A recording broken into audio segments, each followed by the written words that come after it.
بسم اللہ الرحمن الرحیم۔ آج جمعے کا دن ہے۔ جمعے کو غسل کرنا، اچھی خوشبو میسر ہو، خوشبو لگانا، اچھے کپڑے پہننا، یہ عمل ہم روٹین میں کرتے ہیں، لیکن یہ بھی ثواب کے عمل ہیں۔ اللہ تعالیٰ کی طرف سے ان پر بڑا اجر ملتا ہے، اور ایک مسلمان کا کوئی کام بھی غفلت سے نہیں ہونا چاہیے۔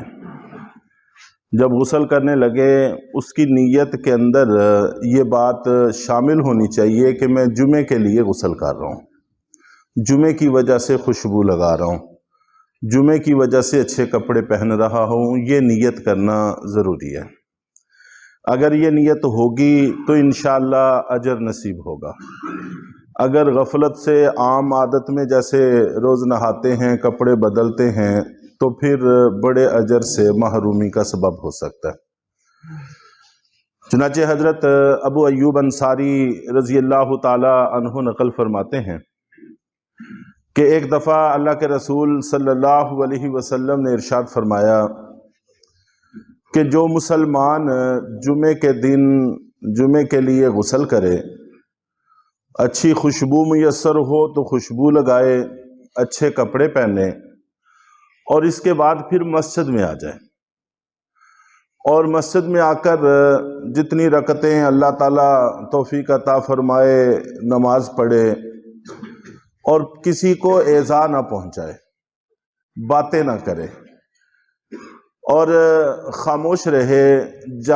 یہاں تک کہ نماز سے فارغ ہو جائے، تو یہ عمل اس کے لیے اس جمعے سے لے کر اگلے جمعے تک کے گناہوں کا کفارہ بن جاتا ہے۔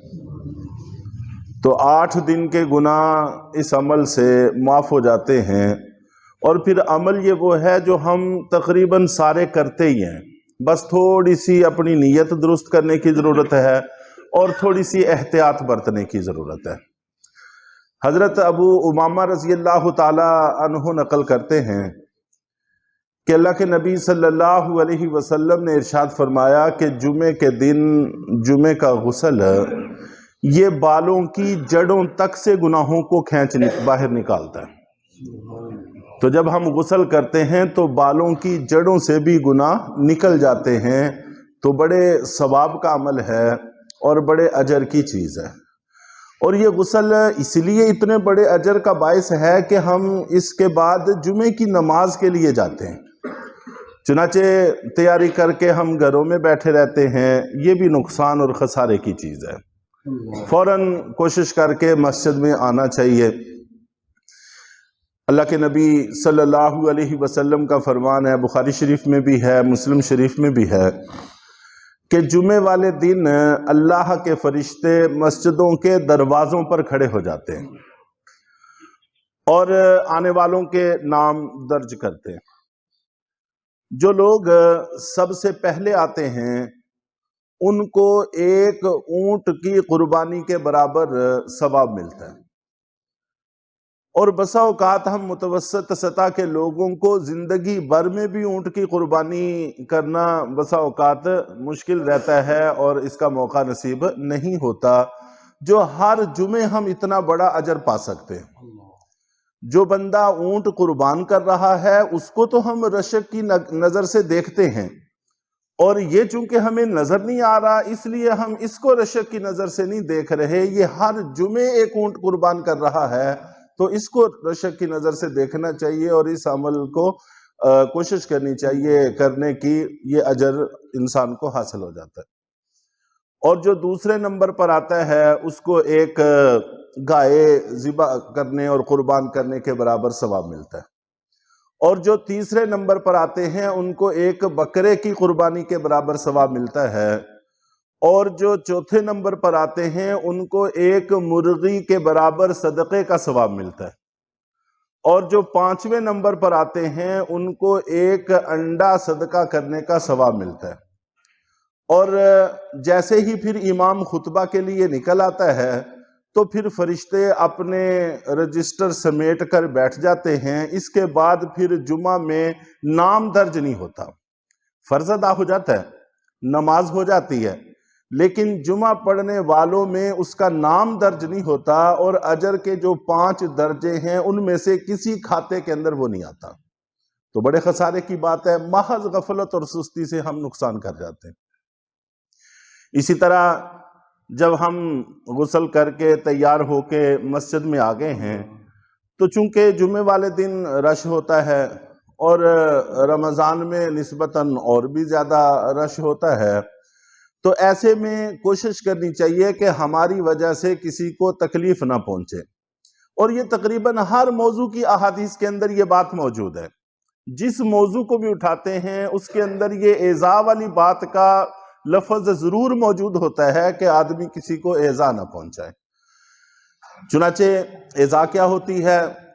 کہ کندھوں کو پھلانگ کر آگے آنا،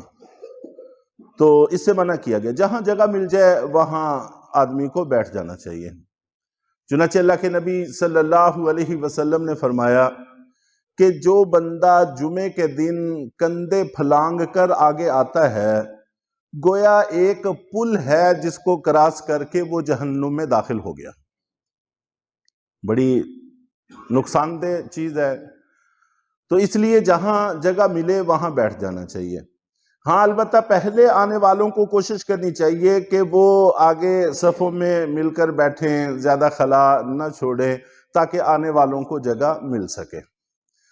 نبی پاک صلی اللہ علیہ وسلم خطبہ ارشاد فرما رہے تھے، تو ایک صاحب لوگوں کے کندھے پھلانگتے ہوئے آگے آ رہے تھے۔ آپ نبی پاک صلی اللہ علیہ وسلم نے ان کو فرمایا کہ بیٹھ جاؤ کہ تم لوگوں کو ایذا پہنچا رہے ہو۔ ابو داود، ترمذی، نسائی وغیرہ میں یہ الفاظ ہیں، اور طبرانی میں تھوڑی تفصیل ہے کہ اللہ کے نبی صلی اللہ علیہ وسلم نے ارشاد فرمایا کہ میں دیکھ رہا ہوں کہ تم لوگوں کو ایذا پہنچاتے آ رہے ہو، اور جس نے مسلمان کو ایذا پہنچائی اس نے مجھے ایذا پہنچائی، اور جس نے مجھے ایذا پہنچائی اس نے اللہ کو ایذا پہنچائی۔ اور اس سے آگے والی بات کہ جس نے اللہ کو ایذا پہنچائی وہ پھر اپنے انجام کی فکر کر لینی چاہیے اس کو۔ تو اس لیے جہاں تک ممکن ہو سکے ہر عمل میں کہ ہم دوسروں کے لیے ایذا کا باعث نہ بنیں۔ اور میں اکثر و بیشتر اشاروں میں یہ بات کہا بھی کرتا ہوں کہ جب جمعے کے لیے آگے بڑھنا فی نفسی ہی ثواب کا کام ہے، آگے والی صفوں میں آنا بھی ثواب کا کام ہے، تو اس کے لیے کندھے پھلانگنا اتنا بڑا جرم ہے، تو جب ہم نکلتے ہیں بغیر کسی وجہ کے صفوں میں سے لوگوں کے کندھوں کو پھلانگتے ہوئے، تو اس پر کتنی وعیدیں ہوں گی اور کتنے نقصان کی یہ بات ہے۔ تو مسجدوں میں کوشش کرنی چاہیے کہ چند منٹ اگر بیٹھنے کا موقع ہو تو بیٹھ لینا چاہیے، یہ غنیمت ہے، کل قیامت والے دن اجر کا باعث ہوگا۔ اور اسی طرح بعض احادیث میں یہ بات بھی آتی ہے کہ اللہ کے نبی صلی اللہ علیہ وسلم نے ارشاد فرمایا کہ جو لوگوں کے کندھے پھلانگ کر آگے آتا ہے اس کا جمعہ ظہر ہو گیا، یعنی جمعے کا دن، جمعے کی فضیلت اب اس کی ختم ہو گئی، ہاں البتہ ظہر کی نماز پڑھنے کا ثواب اس کو ملے گا۔ تو 8ویں دن جمعہ آیا اور ہم اہتمام سے جمعہ پڑھنے کے لیے آئے، اور اتنی سی خطا کی وجہ سے ہم اپنے جمعے کا اجر گنوا بیٹھے۔ تو اس لیے ایک مسلمان کو متیقظ اور چوکنا رہنا چاہیے، اور ہمیشہ فائدے کا سودا کرنا چاہیے، خسارے کے اعمال سے بچنے کی کوشش کرنی چاہیے۔ اللہ تعالی ہم سب کو عمل کی توفیق عطا فرمائے۔